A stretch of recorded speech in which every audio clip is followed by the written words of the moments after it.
Welcome back to the Lost Info Podcast. As always, it's keeping you awake, Jake. And Jake. We're not even going to go into a lot of other things today because we have a great guest, which you all love and hold dear. So with no further ado, we're just going to bring it in. This is the man that has gave his life for love and hope so that the people can cope. He is the world. He is the world disturbed dimension detective, the calm clue collector, the global tyranny. He is shining light on conspiracy. OLE DAMMEGARD, welcome. Welcome back to the Lost Info Podcast. Thank you, Jake and Jake and Jake and Jake. That was one intro. Thank you so much. So we've had OLE on before, and you all know that. But OLE's done so much good for humanity. He has really depicted a lot of things that have happened. If you know, the fans also, I want to give a good shout out for the support, that increase in support on everything else. In our last episode, this is actually our first interview in the new studio. Our first episode in the studio was the Las Vegas shooting. And OLE really put a lot of spotlight on what might have happened or what was going to happen in that particular time. And the thing that I really admire is that, like, just the details of when we talk about in the past, we talked about, clues of their karma and what they've, tried to display in order for them not to feel guilty about the absolute destruction they put on the world, not even just America, but in this one, America. In the Las Vegas shooting, you went into a lot of things, and we just had that. I know that was a long time ago for you, but I had heard you in an interview with Greg Carwood, and it was, you had said some things like it was literally the month after that you guys had that interview, and you had a lot of things in there. If you want to just touch back maybe in the time frame of where you were at, like, I know that it was a long time ago, but in the time frame where you're at, if you give the people. Around the Las Vegas shooting? Yes. Okay, so it was actually around that Las Vegas shooting that my last name became a verb. Hashtag Dammegard, yes. Hashtag Dammegard. Yes. And I was not the one that found the clue. It was an Australian guy. I can't remember his name, but anyway, he was the one that sort of said, I'm going to do some dammegarding and I'm going to pinpoint, I found some clues. I don't know for sure. It was at the Freeman High School shooting. It's always interesting with the names of these schools, Freeman High School shooting, where there were some of these alleged victims and witnesses were gathered in a parking lot. And one of the women that were in the parking lot had these sweatpants on where it says Las Vegas on the side of them. And he said, for fun, I'm just going to try and do some dammegarding. And boom, he said, next one, Las Vegas. I did not see that one at all. And then it happened. And then he said, oh my God, maybe I just made a new word. And then that spread, boom. Like it did. I've heard it. I've heard it in multiple places, which is awesome. Anyway, so that the Las Vegas shooting is for me still a mystery because it's multi-layered in a way that is not normal. Normally these type of staged events, when I say alleged mass shootings, alleged terror attacks, I've looked into hundreds of these ones. And like you say, I put a lot of work into the details. Yes. And as far as I know, I'm not sure if I've ever encountered a real mass shooting or a real terror attack. I am not sure. What I find all the time is inside jobs, problem, reaction, solution, where they, the few in power, through their operatives on a street level, we're talking private contractors, the CIA, Mossad, we're talking NATO, Gladio, whatever country they're in, what they're trying to disturb the balance of, or the peace of the population. They call, the CIA call it the strategy of tension, which they started in the mid-50s. And it's like to inflict fear in the normal, ordinary person by random violence. It's very important that it's random violence, because then it can aim, anybody can feel affected by it.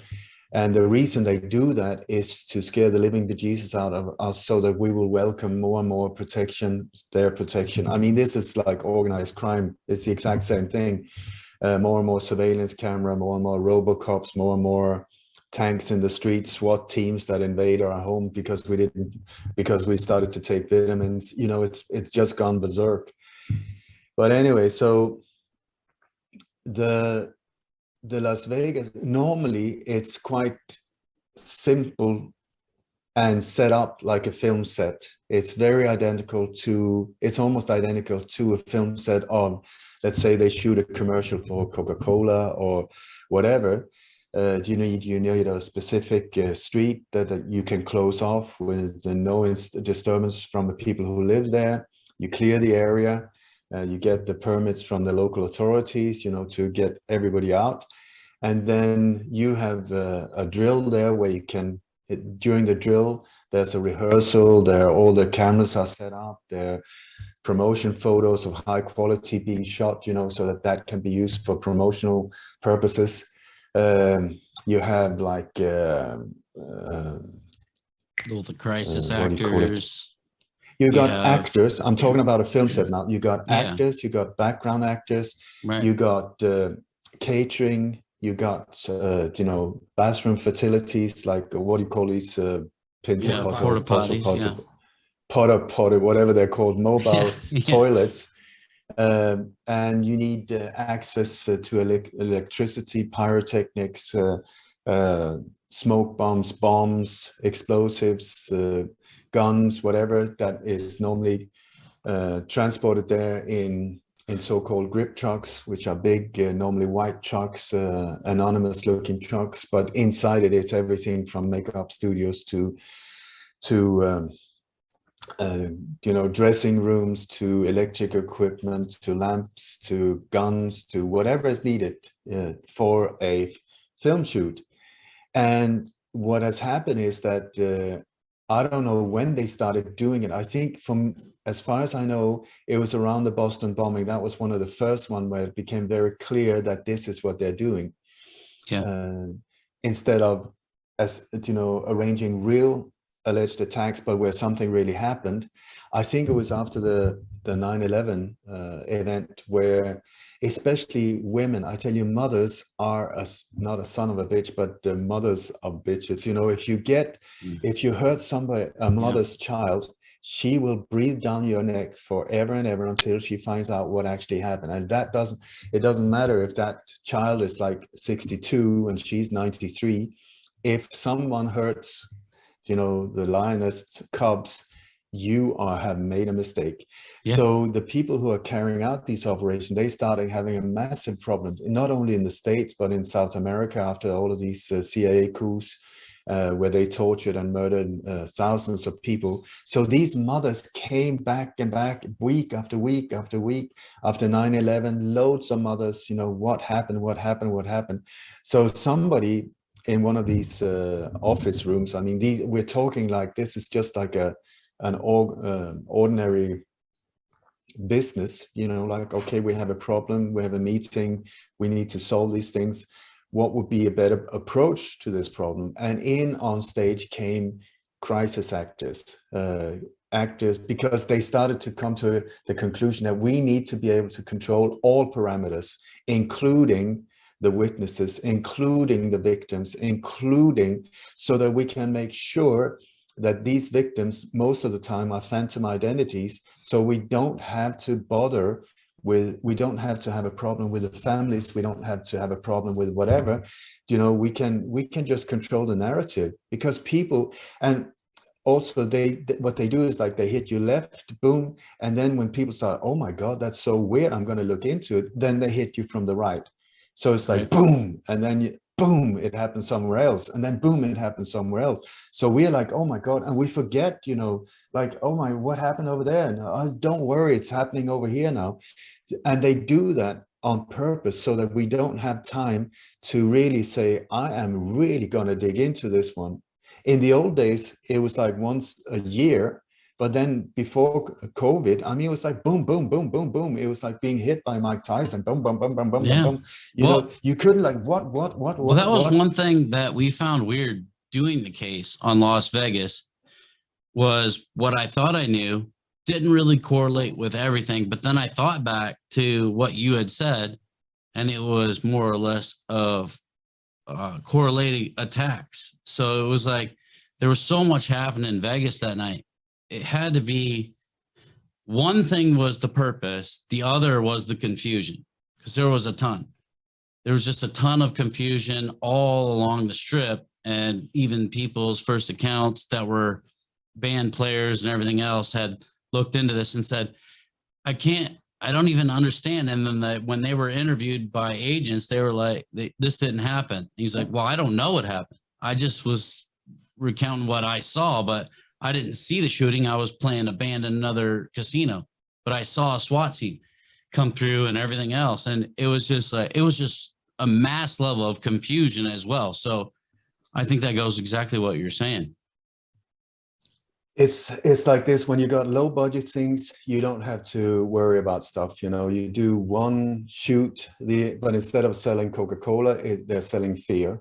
So the product that they want to pump out there is fear. Yeah. Then you have some real operations, sort of like major ones, big budget stuff, where there's a whole different level of secrecy of also the purpose of this operation. So what they normally do is they have multi-layered operations where they've got like different things going on at the same time, 4 different operations, 4, 3, 2, 5, whatever, different operations at the same time. And the people that are involved in them do not know about the other ones, meaning that, you know, like for someone like me to come on site, it's just like with JFK or any of the other big ones, you know, it's like it's pointed that way and that way and that way and that way and that way and that way. So it's like, what the hell happened? And this is designed on purpose, exactly to create this mass confusion. And also so that if anyone involved in these operations decides to become a whistleblower, he will only know his tiny little part. That doesn't, it's like, yeah, great, that's good to know, but it really doesn't help us, you know. So that is how they design it. And I would strongly suggest that night in Las Vegas, there were multiple operations going on, totally with totally different agendas, totally different one. I would agree. So you have to be aware of, if you say that's not true because this happened, you can't say that. That could very well be true, and that could also very well be true, and they could be pointed in totally opposite directions. So I believe what happened, I just want to point out that you know, over the years, my name, this damegarding thing, is to find the hidden clues in the forensic evidence pointing to the next one. You are the king of it. Sorry? You are the king of it. You do point out things that I don't think anybody in this timeline has ever pointed out prior to, or even at the point of. I would say Demigarden should be Demigard, or whatever you want to call it. Demigarden is a term that should be used, because you are the king at pointing them out. You put that light on conspiracy. Thank you. No, up to date, as far as I know, I pointed out, predicted or connected up to 2 months before they happened, 62 of these events. So, I mean, and that's only because this insider informed me about these hidden clues. Otherwise, I would never, ever have even, I would never even look for them. I'm gonna do, that's a great segue. I'm gonna cut you off only on that because I want to add this in. You had talked about the shoes being one of the major things that you were informed of, and the shoes being like Nike sneakers or something else, and missing shoes. So when I was looking up the Las Vegas recently, to do our episode, we had looked at a lot of aftermath videos and photos and whatever else. One major thing that I found was a few different photographs of nothing other than you could see the, aftermath, I guess, but it was people wearing shoes and a couple of them weren't. And so, it was basically saying, I lost my shoe in there somewhere. But you had already mentioned that before all of this. Then if we go into even farther into the Las Vegas, we go into the Travis Scott, concert, which I'm sure you heard of.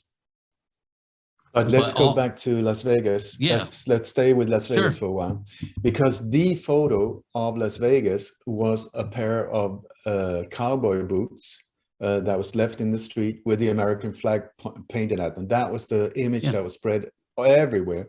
And the New York Times, the photo they had on page 1 was a Nike shoe and some blood splatter. That was it. These shoes are super, super important in these operations, because it's a global fear trigger, mass psychosis symbol because it's been done over so many years to trigger these traumas again and again and again. But I think we spoke about that the other. But I would very much like to go into this Las Vegas thing, because it is massive. It is really massive. Mm-hmm. So what I wanted to point out first is that the photo of Stephen Paddock, where it said that he had suicided himself or whatever, you could see that photo was not even of him, because officially he had the number 13 tattooed on his neck, which was this person didn't. He had different ears. This was a very detailed photo that was very different to any other photos that I've ever seen, because normally they're really blurry. You never see any victims, you never see anything. And here's a gruesome image of this guy who blew his brains out. But anyway, that photo and the details in that photo led me straight to pinpoint and predict the Parkland high school shooting, which occurred not that long after that. I pointed out in a circular, near the Fort Lauderdale airport. I said it's going to be in that, because the thing was the shape of the blood behind his head is a very odd shape. It's like, first you got like on the carpet, you can see that the blood has sort of been sucked in, and then it looks like somebody has put like a big splash of ketchup on top of it, but in an odd shape. It's like very thick substance, not like if you've seen the suicide images. I mean, when somebody shoots there, it's not a pretty sight, right. And it's not ketchup.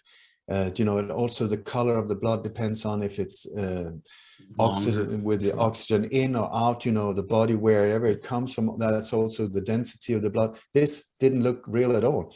And you could also see that there were all of these empty shells around him on this carpet that looked filthy, dark gray and with stain. It looked awful. And I thought, this is supposed to be the Mandalay Bay Hotel. That's supposed to be sort of like a nice hotel. What the hell, that carpet?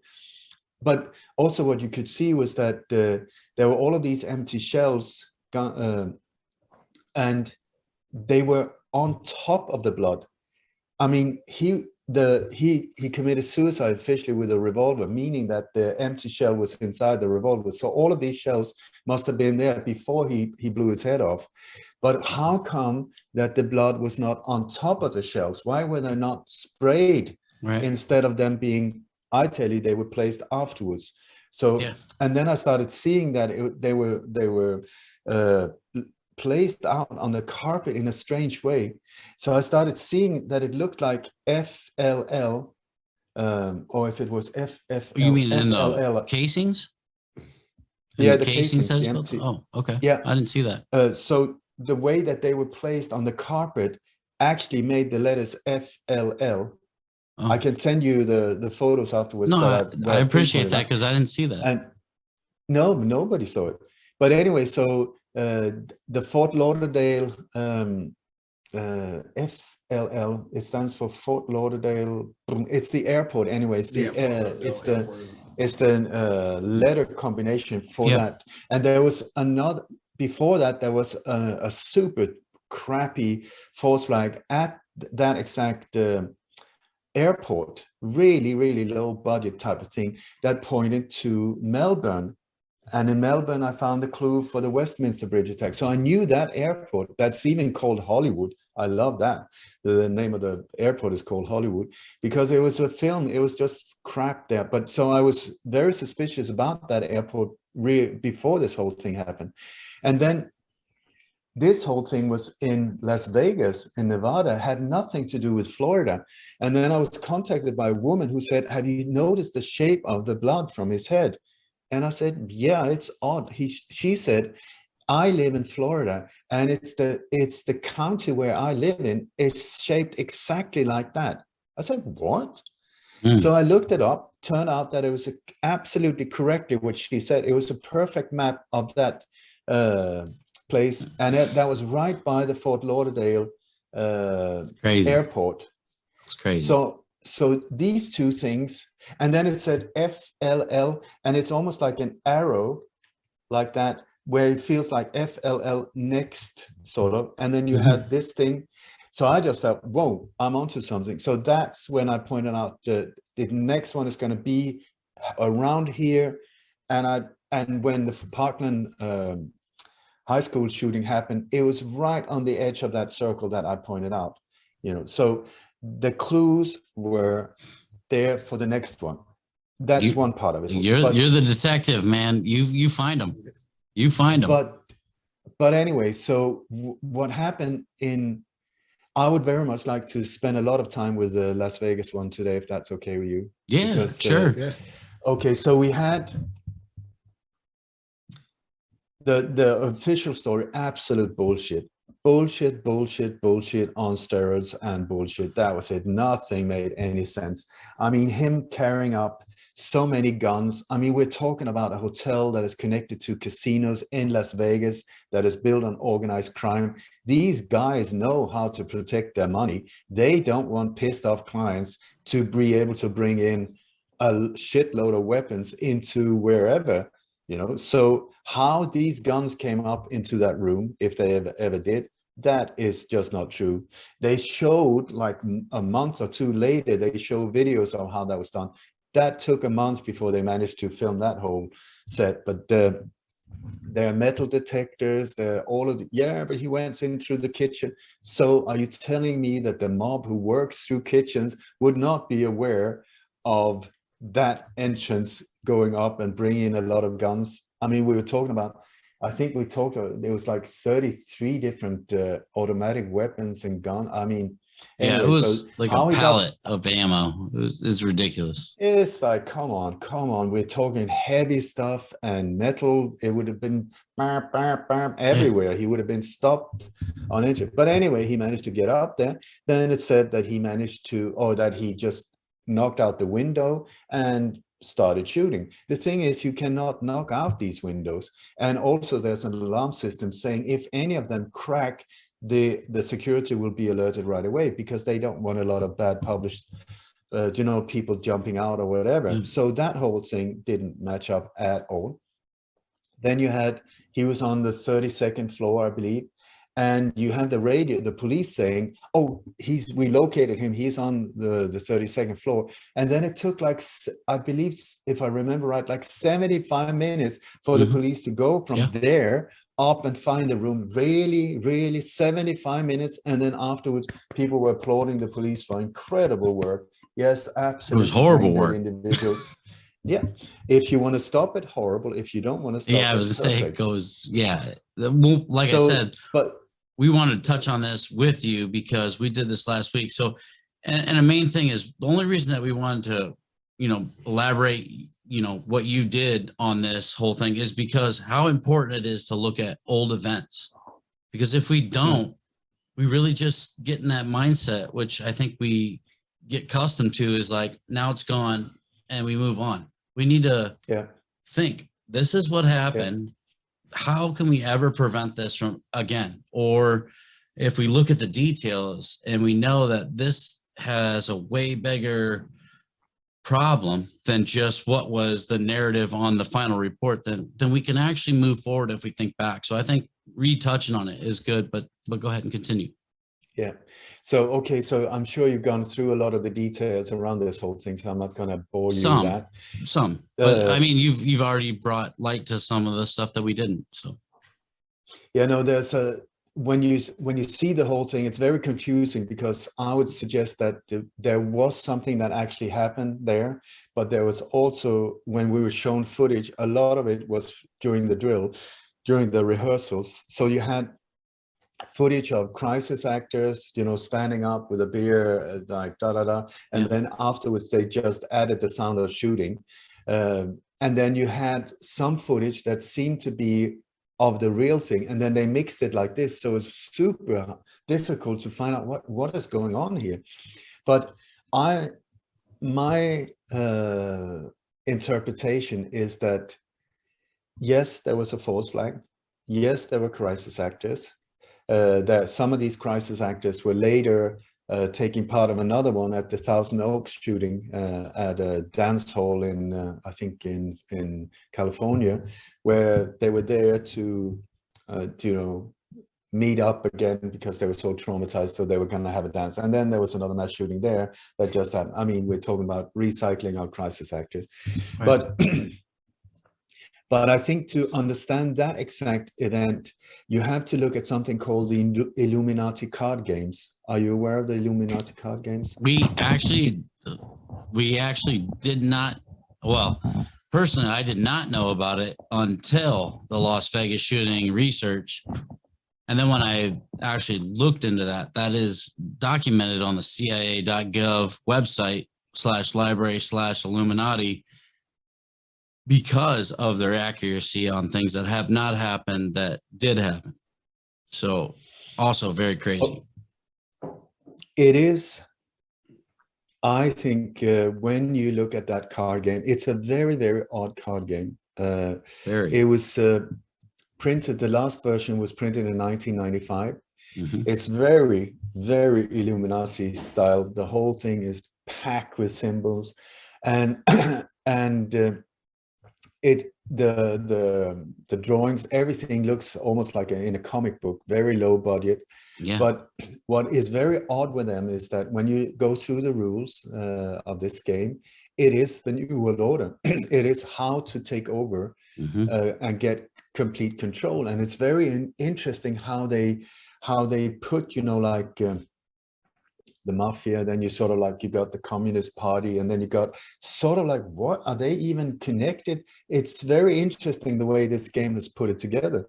And anyway, that was that Steven Jackson that created it. Steven Jackson was the one that, and I was more curious on his past, because I'm like, how? Because he's very accurate on either how this game is rolled out or how our reality has rolled out to this game. You know what I mean? So it became like, what's his background that I don't know, was my first question, because he's accurate. Yeah, he says that it has nothing to do with anything. It's not Freemasonic. It's not, you know, all of this. Absolute not true. I mean, there's something very odd with this game, because it is officially predicting. It has predicted so many of these. I mean, super accurately. They had the Twin Towers where the explosion at the exact location where it exploded. The exact image. They've got Trump. They got Lady They had Diana, Hillary. They had the Clintons on certain things. They had the Pentagon. I mean, they had the Las Vegas shooting. I mean, the list goes on. And honestly, I never knew about that game until then. But I'm glad you brought that up, because I actually did more research on that during the Las Vegas shooting than I've ever even knew that existed. So I know exactly what you're saying. But I was wondering, how is this Steven Jackson so accurate? And then the fact that the CIA took these cards into their own and documented in their library because of the accuracy of it. So it obviously tells something. I didn't know that the CIA had done that. Actually, if you go into cia.gov.library or /library/Illuminati, I think it's future something, all the cards are actually documented on their website, because one agent said and this was, you know, it doesn't give the agent's name, but it said an agent found them so compelling that it had to document this in the CIA library. Anyway, so when you look at at this game, it's sort of like either it's spooky how they can predict, or how, you know, coincidence. I mean, this is way beyond coincidence. We're talking one in a trill quill whatever. It's impossible. So we're talking, how is this possible? How can they predict these things? Do you know, it's in the card game, printed, the latest 195, and then it happens. So I have a theory, and it's been confirmed by David Hawkins, who is a super intelligent researcher as well, that when you look at the so-called elite, one of the things they have in common is that they're dead, they're bored to tears, they got everything. They got like 5 super yachts, a house, 15 wives. It's not about money. It's like they're bored. And once they've done the shooting, the 5 big ones, you know, like, what do you do? I'm bored. And so what has been, has come forward over the years, over and over again, is that there is the ultimate thrill is human hunting. that is the ultimate thrill. There's many witnesses that have said, you know, that Bush Senior and Kissinger and other of these individuals have private parties, and so, where they I just want to add that in, because since you brought that up, is there a Deadpool? Is there really a Deadpool betting I'm coming to that. You were getting, okay, sorry. My bad. I cut you off. I'm sorry. Yeah, so in these parties and so on, one of the amusement thing is to let some people, you know, homeless people or whatever, that just disappears. There are so many thousands of these people just disappearing per year. Where do they go? Some of them end up in these parties, and they're let loose like a wild game. And then, you know, the whole thing is hunt them down and kill them. That is the ultimate thrill. And so in this whole area also, there's something called death pool betting, where you have, and this is growing really massively within the gaming industry, is where you put money on when is somebody going to die. You're not allowed to kill them. That's very nice of them. And the healthier they are, the younger they are, the higher the bet. So Brad Pitt, whatever, you know, let's say tomorrow, there's, you know, if I bet on tomorrow, it's, if he dies tomorrow, it's going to be it's going to be a good day financially, and so on. Very odd thing. But also the number of people dying at a, you know, specific event and so on have also been in these things. So death pool betting is something that we have to take into account. Then you have the Illuminati card game, because the way I see it is the chances of them predicting things is trillions of one. How could Steve 20 trillion to one? Yeah, but how could Steve Jackson, who is he? He's no one. I don't know. But if you look at the game, in the rules, what it says is that the player puts down megabucks, megabucks. What does that mean? For you and I, maybe it's a couple of $100. For them, it could be like $4 trillion, megabucks. Right. Put down on one card to play that card, and then the other ones. But it's a game about world domination. So what I put forward as a theory, what I believe is it possible that we are being shown a really low budget, crappy version that is made out like a joke, so that we won't really take it seriously? But once again, they have to show us what they're doing. We're talking about the law of karma. Yes. But that they actually have a real card game, but where the game is about world domination. And to be part of it, to play a card, you have to put down mega bucks. We're talking big money here. And so my theory is, could it be that they play this game, but the thing, when one card is being played and you put down a few $1 trillion or whatever, that finance, they have to then stage that thing as part of the game to move forward, meaning that I put my mega box on 9/11. Then I think I had to be Demigarden part of carrying out. I think Demigarden actually became more of a statement because I've heard 3 other people in wide ranges of people that talk on podcasts and whatever that have said the same thing. But I believe you might have been the first one, but I thought if this was all a game for elites, that's scary. Like if we're throwing down cards, who gets what? That's disturbing. That's even more disturbing than the other theory of elites running the world, that there's elites trying to little bet on each other. Who's going to die? What's going to die? Who's going to die? What country's going to fail? Who's going to come up? Who's going to be sacrificed? Like that's even more scary than the original theory. I ask you this, how many drone strikes have there been in Afghanistan? We are in the thousands. Who are they killing? Who are they killing? If you look at 9/11, it was an inside job. Really bad, rotten core from the US. Israel was involved back with Saudi money, but it was an inside job. It had nothing to do with Afghanistan, 0. Yet they attacked. I mean, they claimed there were 19 hijackers from Saudi. No one came from Afghanistan. Why did they hit Afghanistan? They did for a totally different purpose. Then Iraq, no planes or pilots came from Iraq. Then Iraq was number 2. They did 2 wars down there. And then they went to Syria, all of these places. All of these drone strikes, who are they killing? We're talking thousands and thousands of drone strikes. They say terrorist. What does that even mean? So what I hear is a theory again. I think that we are talking about computer games, remotely controlled drones from the US, but where they pay megabucks to play computer games, killing live targets in an like absolute isolated desert area, in an unknown country where no people can see what's actually going on.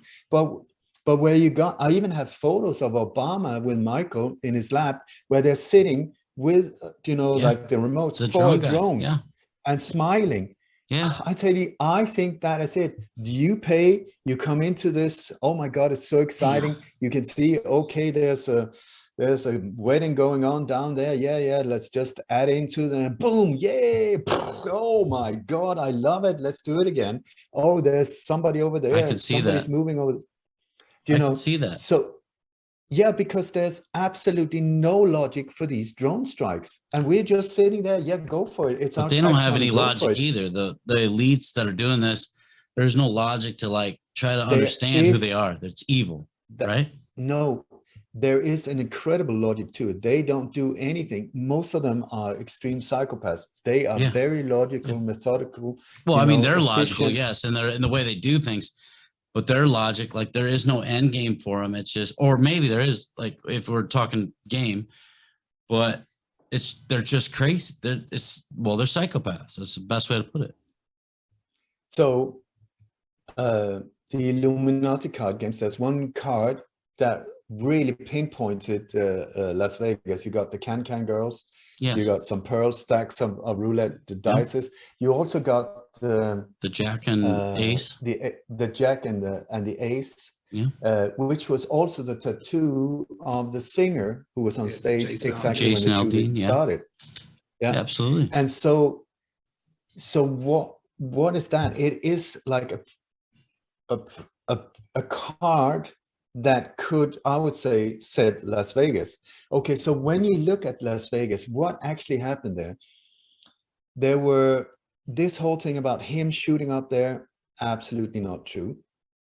But when you look at footage that seemed to be real, there was one helicopter that was flying around where you could see, and there's one company that's Las Vegas where you can do exactly that. You pay them, they fly you out over the in the desert. There's actually a company. Yes.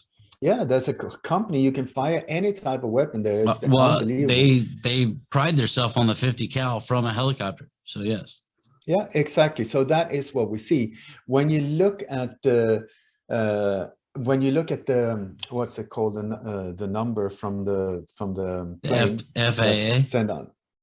Yeah, the identification signal that is Yeah, being the sent out from FAA. that helicopter. Yeah, It was it officially was a masked. police helicopter, Yeah, but it it was was. I masked. tell you, I think they swapped the numbers They did. because this.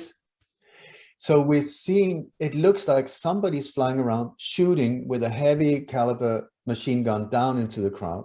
Then there's another one you can see from the top of the pyramid. I mean, the whole setup is so Freemasonic, like with a right in front of the all-seeing eye with the pyramid, Yes. the whole thing. You can see from the top of the pyramid, it seems like the flashes there. Then you got from, what do you call it? Yeah, All-seeing exactly eye. that.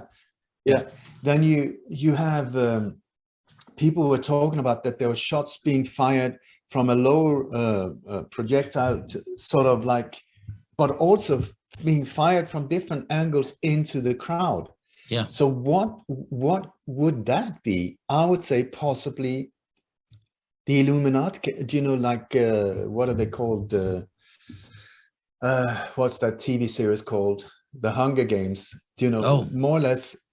And then also betting on how many will be killed, how many will die. How, at the same time, you get this thrill of being part of yeah. shooting right into a crowd. If you're I not mean, quite it's at like the a fun elite, you mean fair. pay for it? People, Pay for it big time. elites Pay pay for it. for to be a part of that. Yeah, actually, I see that. Yeah, I can see that's that. what I'm saying. They paid to play So, the card, but in order for it to happen in the first place. I see that. but then also you had that's one thing that I think took place, of that there were actual shooting going on into the crowd. But then you had a whole different level of, you know, like there were also the coroner's office was closed right away. Nobody was allowed to look at the bodies. Why is that? Maybe because a 50 caliber machine gun Yeah. would have made a very different hole Yeah. to whatever he had up there. I think one of the reasons that it said that he had 32 guns or whatever with him up there was because whatever caliber was found down on the ground could be said, well, it was Wouldn't him. match. It was him. It was him. Yeah. Instead of maybe 32 Yeah. guns around the area shooting into Makes the sense. crowd. There So was so I many think questions, not enough answers for sure. that is one of the things that was going on there. Then you had the whole thing. A lot of the footage was not taken on the night of the shooting. I tell you that. There was one guy who had been filming some of these. It later turned out that he was in some kind of a film crew.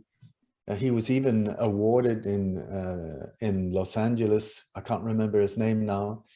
But I mean, crisis actors, director, that whole shebang, some of it was there. Some of the footage from this whole thing, absolutely not true. And then you see some footage that seemed to be real. Mm-hmm. Because but a lot of you could see that there was some, you know, they said, oh, look up there, you could see the flashlight, like, or the muzzle flashes. Muzzle flash, yeah. But you can also see that there's a guy being interviewed afterwards, and you can see in the background in one of the buildings, you can see a strobe light like this. Yeah, So that I saw that it's video. just like, so even that the guy doesn't mean that said he was shot through the neck, yeah, and really. he was interviewed days later, was interviewed that night on the curb with a friend, which I went through a lot of videos. But he was on the curb with his friend, and they were joking about no Uber is going to come pick us up, you know, being a mass shooting.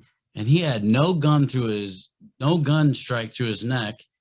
And this was after the event. And then later on, it was told that he was shot through the neck and had to go to ICU and barely came out of this with a gunshot through the neck. It was like, the fuck? Yeah, but you know, it's like if you or I get shot, we're sort of in a bad state. We're not very healthy for a while. If these people get shot, they're out the next day, even though a bullet has gone through their head or whatever. I saw a lot of that. There's one guy who's lying there. He's I'm sorry, I can't remember the names of these guys anyway. But it's been a while. See that he's in this hospital bed and he's looking very happy. You can see all the equipment hasn't been connected to him. It's, you know, Dangling. nothing is connected to him, even though he's there. And then they say that he was hit 3 times in his chest. Okay, you look at the distance from where Stephen Paddock is said to have been.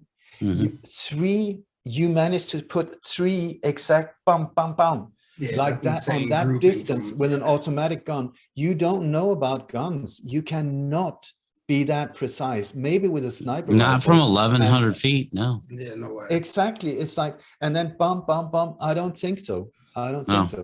I don't think And- so either. There was a lot of and, questions in there for sure. But I did expose a 39 coordinated attack, but that was on the whole Western Europe Yeah. scene that was combined. It was aimed to be combined with the release of the of the coronavirus at the same time. It was a massive attack that was stopped there. Well, and I did research it. I didn't know if you want to go into that a little bit more.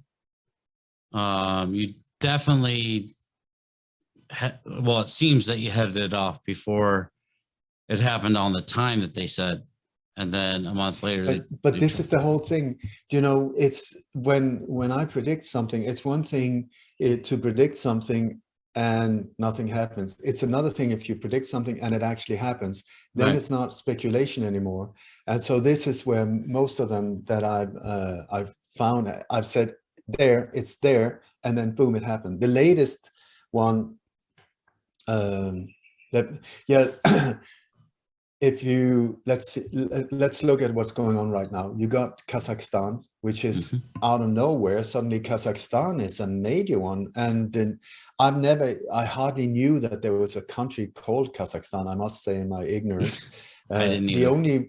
The only reason I knew about Kazakhstan was because the New World Order has for years been preparing a capital called Astana in Kazakhstan, where it's built absolutely on Freemasonic design, layouts, the whole, and it's been standing empty to a large extent, waiting for the relocation of the New World Order from the US, at least parts of it, into the East, not towards China, as far as I know, but to Astana, to be their new power center. So that's why I knew about Kazakhstan.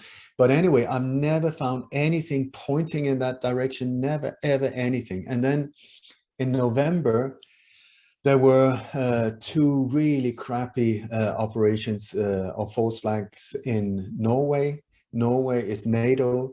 It's also where one of the biggest mass shootings ever occurred, at least in Europe, with 68 dead teenagers. A mass shooting out on an island called Utøya. That I've exposed massively. You can find it in a presentation. It's called When Terror Struck Norway. It was a massive operation. Anyway, now 10 years later, in November, there were these 2 alleged terror attacks in Norway. One of them, a bow and arrow attack in a supermarket. Really. And the only image you see of these victims and whatever is an arrow sticking into a wall next to a letterbox. Boom, that's it. They say 5 dead, and here's the proof. So I looked at this arrow, and you see it's not even an arrow because there's no fletches. It's like, it looks like a Teflon tube, and it's right in a crack between 2 planks. So it's like somebody has just knocked it in like that. And they say, here's the proof of this operation. You can go into my my newsletter, my monthly newsletter. I have loads of photos going into details, just debunking the whole thing. And you know, they say the devil's in the detail. I would say they hijacked that expression. Our freedom is in the details, because, you know, the truth is in the details. The truth will not lie to you, or the details will not lie to you. Anyway, so the devil is actually hiding the details from us, I would say.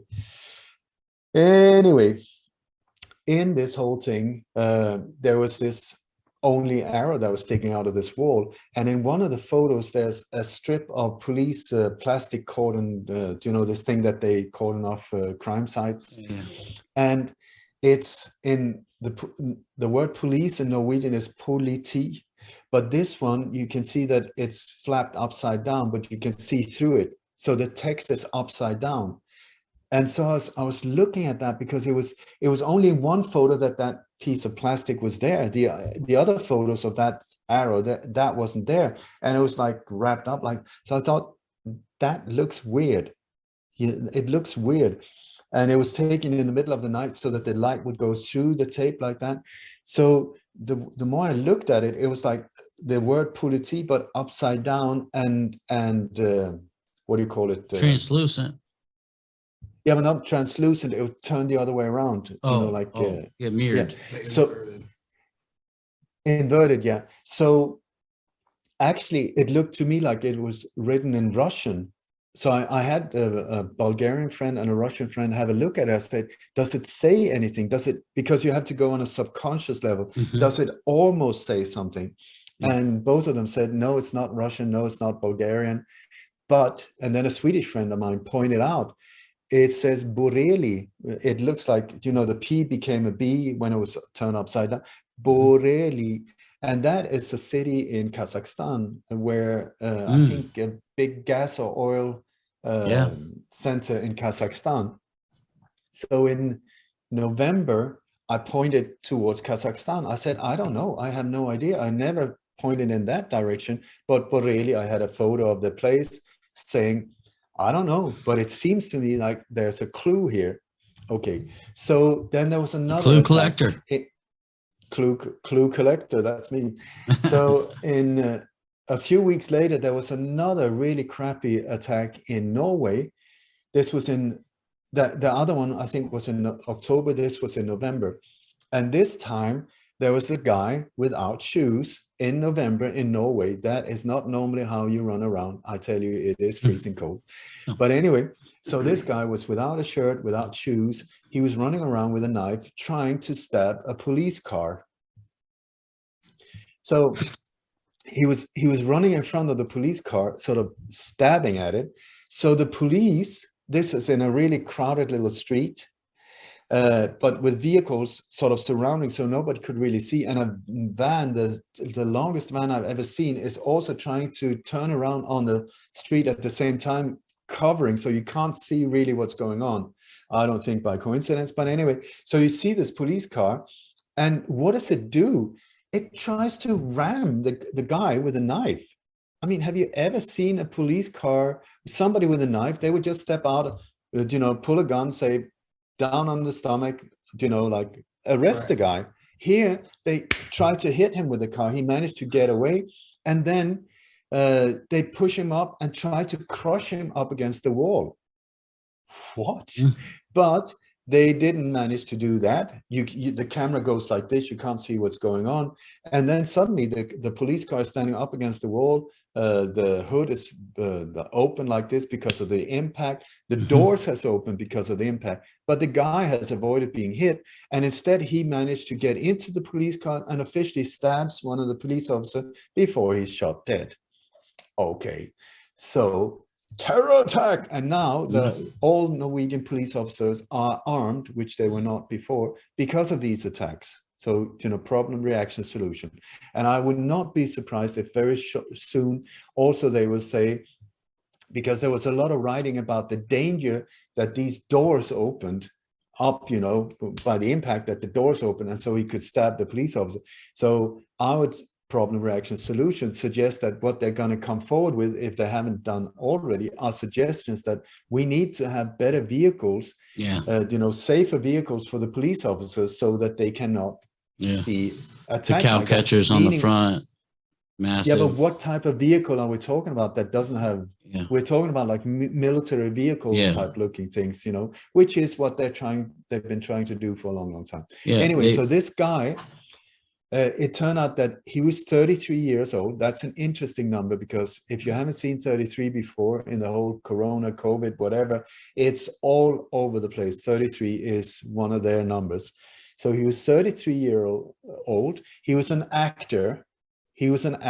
Crisis actor, possibly. And he was a citizen of Kazakhstan. I was like, what? Kazakhstan again?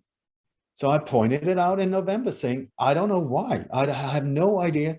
this is pointing towards Kazakhstan. So both in October and November, I pointed to Kazakhstan. And then almost exactly a year after the alleged attack in Washington, D.C. on January the 6th, which I predicted 1 week before to Michael Jaco, the Navy SEAL who was even on location, I said, the next one, boom, it's going to be in Washington, D.C. Please, or at the Capitol, please be aware.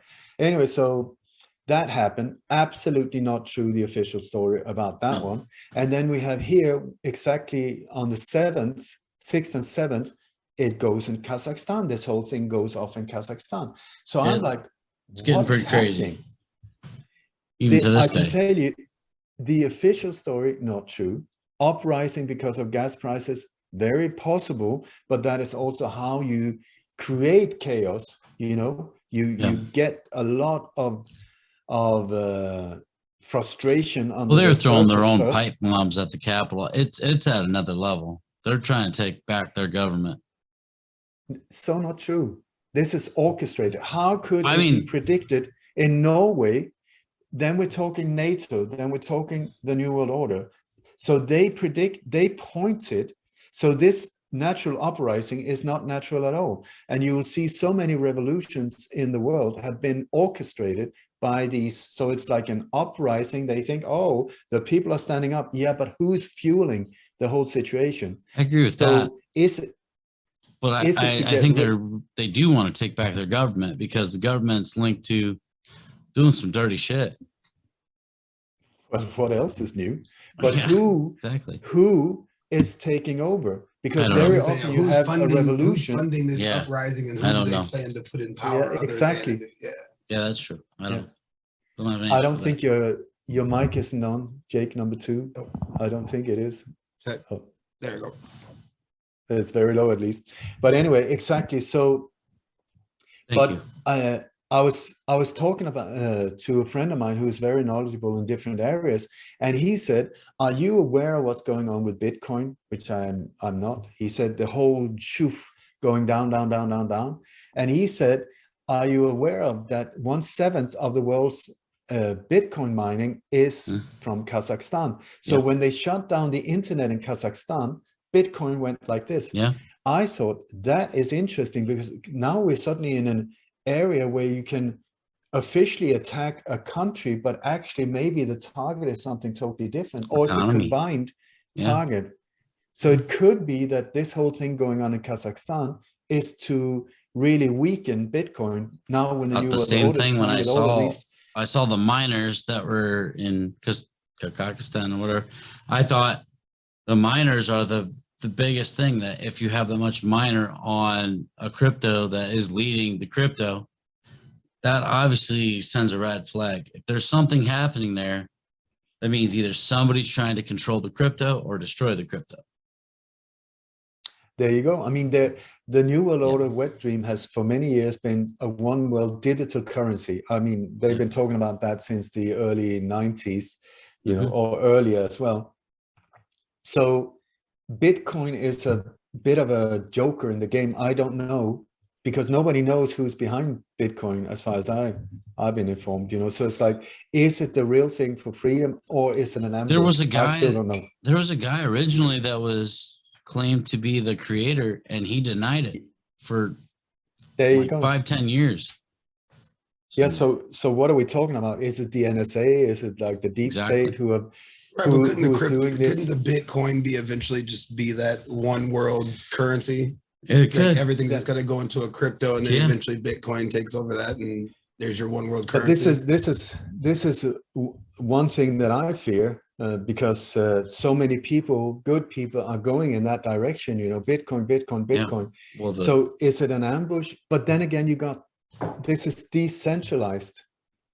So it's like they say decentralized. That's what they say. So in one way, this is good news that it's decentralized, because when you look at this whole global dictatorship, it's centralized. Everything is centralized. But then I speak to people and they say, well, the only way they could do, you know, that they could get to Bitcoin is if the internet went down. Okay. Yeah. But then again, you see multiple countries where they can just shut down the internet.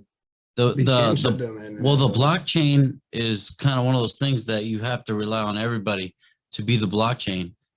But if that was created, I said from the beginning, this is a catch-22.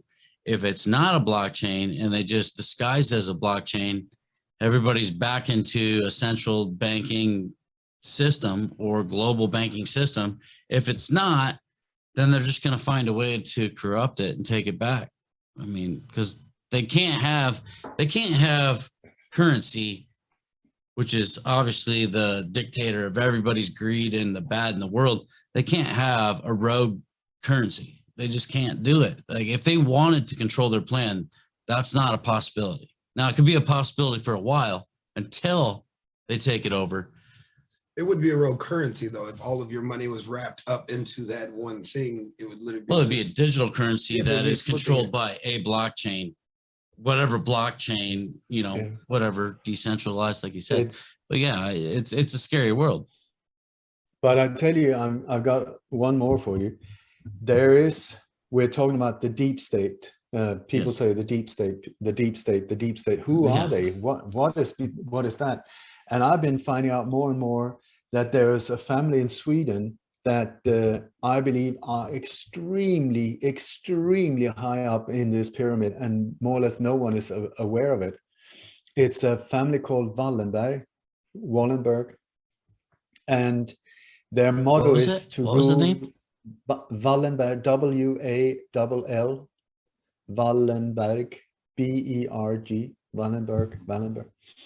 And the thing with this family is their motto is and have been for generations to rule without visibility. Esse non videri. And what they're doing is they're super low profile. You know, they're at the Bilderberg meetings, they're there all over the place, but sort of it's a Swedish family, so they say no, we're only Swedish. No, they're so not only Swedish. They're the owners of Ericsson, which are the ones, you know, the telecommunication that are frontline when it comes to any kind of digital exchange of information, including transfer of digital funds. Also, they're one of their companies called ABB. They control the electrical system in more than 180 countries. They're into mining globally. They're into so many weapon industry. Their tentacles are just everywhere, but they're super discreet. And so it's not only, you have to look at when you say, oh, who is behind this, and you think that company, but the owner of that company is this and this and this guy. But that's not, the ownership is not the important thing. The one is that who controls that company, even though somebody else owns it, then you can diffuse or you can sort of disguise the whole thing. I was going to say another thing is stockholders and shareholders of a company. They're the most hidden and discreet of all. And a lot of people said, well, if there's a company and they were the shareholders, majority shareholders, stockholders, whatever else, they can't make decisions for that company. That's an absolute lie. And that is an absolute proven lie. And they post it if you look. And the shareholders get to choose the boards. They get to choose who chooses. I mean, you have to look deeper. And that is scary because they're very hidden. They're very hidden individuals. There are three companies that are extremely powerful, and a lot of people are not aware of them. It's Vanguard, BlackRock, and Serco. My man. These ones they control the whole world. Those three companies. It's unbelievable. BlackRock and Vanguard are also co-owners of the Wallenberg flagship. It's a company called Investor. And it was really funny because somebody recently from the inside changed the name of Investor on Google Maps into the global state, the global deep state. Google Maps, so for a few hours you could see, oh my God. So everybody was going there watching. But anyway, this family actually seems to control the infrastructure on which the internet is built. Their technology, their patents control it, meaning that, and I found contracts where the CIA, the NSA, and so on, they are paying for the Ericsson services to use the internet for all their surveillance, all of that. What does that tell you? It tells you that they are above. You got the CIA, the NSA, the Mossad, all of these different agencies, intelligence agencies, as they're called them. But above that, you got these ones, the controller that controls the system, that can also turn it on or off. This is where we have all of these, like it's going to be a dark winter. What the hell does that mean? Operation Dark Winter was in 2001. It was one of these. Was that supposed to be on the internet? Is that what that meant?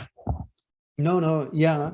Well, who knows what it means, but it's like one of the things is multiple years now. Society. They call it society disturbances. So all of these, like these electrical, like now 10,000 households in Houston is now without electricity, and this and this and that. Have you heard that all over the place? The infrastructure is suddenly so unstable, it just breaks down everywhere. Absolutely not true. Somebody's saying switch on, boom, switch off. Now it's very cold, isn't it? Yes, it is. Now it's warm. Now it's cold. Now it's warm. Yeah. They're the ones doing it. So who controls the switch? And this is that family in 180 countries. And so in Sweden, one company or organization called MSB is the authority for, I don't know, but it's like in an emergency, for a national emergency, it's that organization.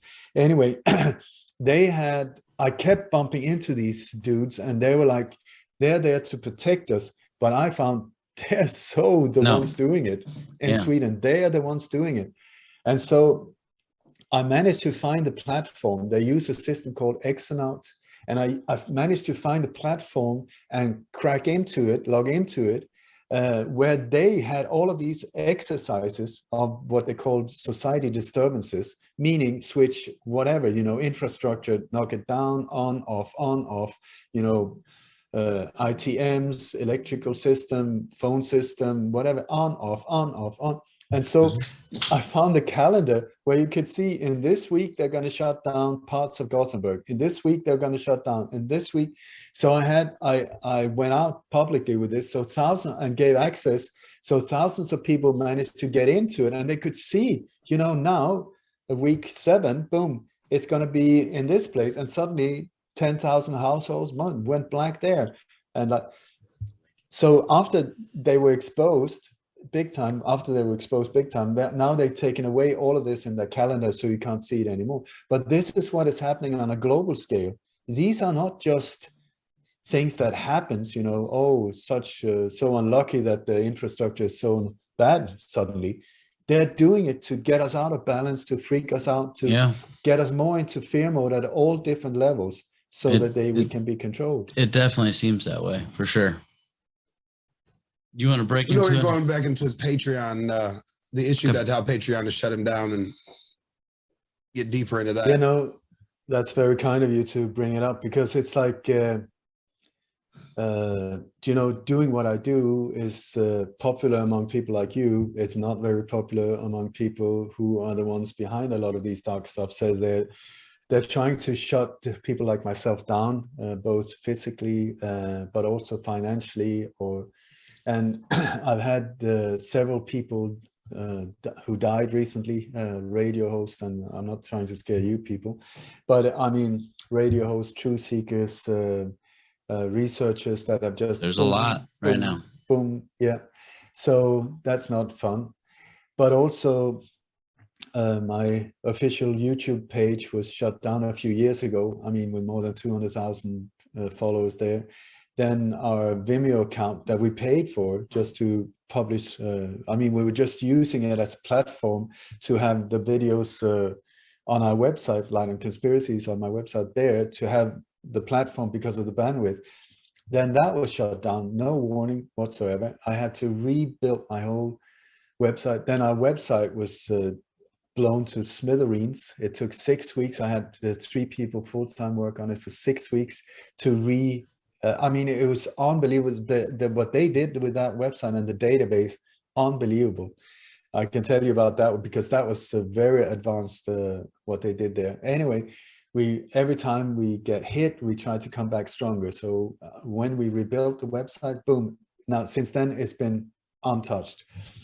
And then, so Vimeo, and then we had our Facebook page, the official Facebook page. The day when Facebook went into Meta, boom, no warning, gone. And I don't know how many thousands of people we had there. And this is also one of the main ways we communicate with people. You know, You're a major voice, though. Yeah, it's like where people can reach me and I can reach them, and people can know send me Ole's stuff. name, man. How did they destroy your website? Just ended it. I'll just get Patreon first, and then I can go back to. Sorry. Yeah. So anyway, so we're being. You can also see the way I'm being censored. You know, it's hard and hard. People say, "Where did you go? I can't find you on YouTube anymore. I can't find you there. I can't find you there," and that is true because they just. And recently, I released a song together with another guy, Mo Anton. It's called "Wake Up." And it went viral, or not viral, but it went like super like that. Boom. No. It went up. Make sure you look that up, fans. Wake Up, right? Yeah, I'll send it to you. Yeah, make sure you put that on there.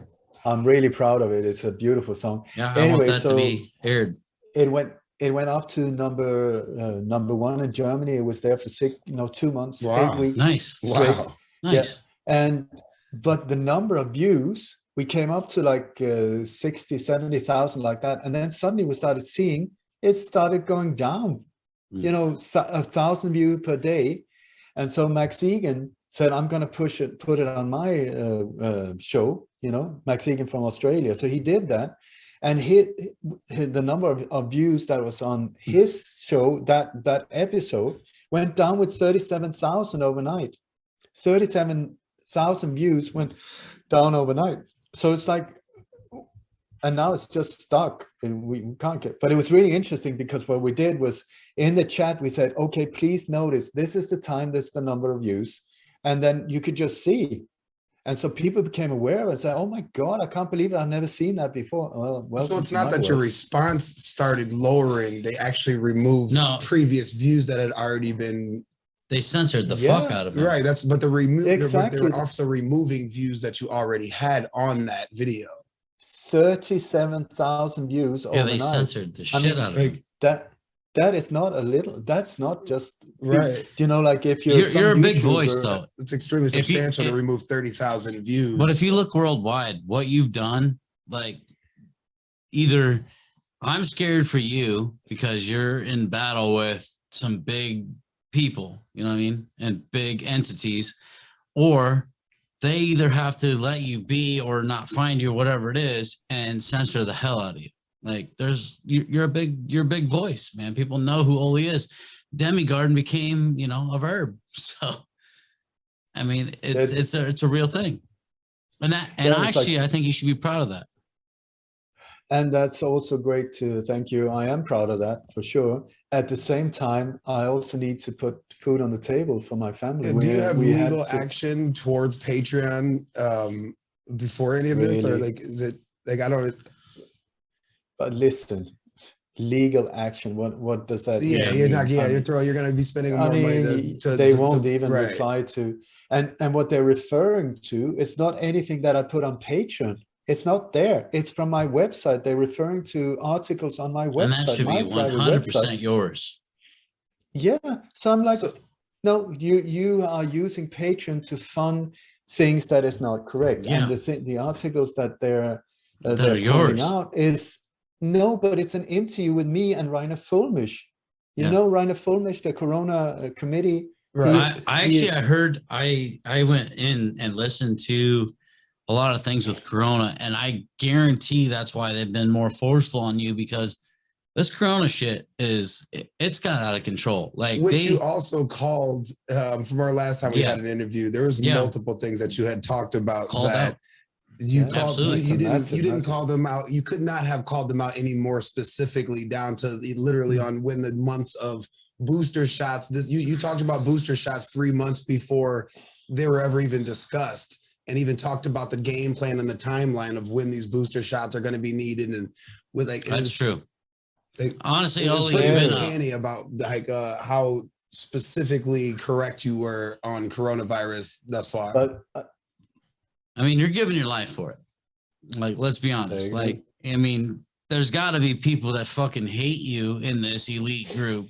That's like, man, this guy is giving up everything. And I understand it because I'm like, I love Ole because everything he said, either you're with him and you're a conspirator, which I've heard a couple times, or you're just that good at heading them off. And I don't think you're a conspirator because then you wouldn't be even doing this. So, you know, but and Jake, that's- it's like I've been saying many times, you know, like on the air as well. How could I predict this? exactly. And I was speaking directly to the people investigating. Why are you not interrogating me? Why am I not being called to be interrogated? If you either I logically I should be in on it to be able to predict it. I shouldn't, or I should be better at your job than you are. Exactly. So maybe call me in and you wouldn't work come together. on to shows predicting or conspiracy shows of any sort to say this is what the bad guy's doing. Like, you know, it wouldn't make sense. You don't. But it you just don't provide. shows you that it just shows that the so-called investigators are They're scared of you. it. They're scared of you. Yeah, because they are there to cover the whole thing up. Hello, sorry about the inconvenience on the last bit of this recording for OLE DAMMEGARD Part 4. We had a lot of technical difficulties at the very end. It's not the way we wanted to end, but maybe we'll have Ole back on. I apologize, but please go to Light on Conspiracies, Ole DAMMEGARD, type all that in so that you can find him. Go to his website, and they're trying to redo a couple things, but support that more than anything else. I mean, if you really want this kind of tyranny and everything else to stop, you got to go support a guy like Ole DAMMEGARD. He puts a lot of hard work into giving information and having information available while it still lasts, while the internet's still on. So if we all want that, which I think we should, please go there and give the support to him more than anything else. If you want to buy a t-shirt, show, or, you know, you can go on our website and help us out as well. But more importantly, help Ole out to do a lot of the research. He has a lot of insiders. He puts a lot of hard work into it. So with that, I'm sorry that it didn't end the way that we wanted, but please go and check his website out, Light on Conspiracies. All the show notes will be below. And with that, this case file is TLI approved. Peace.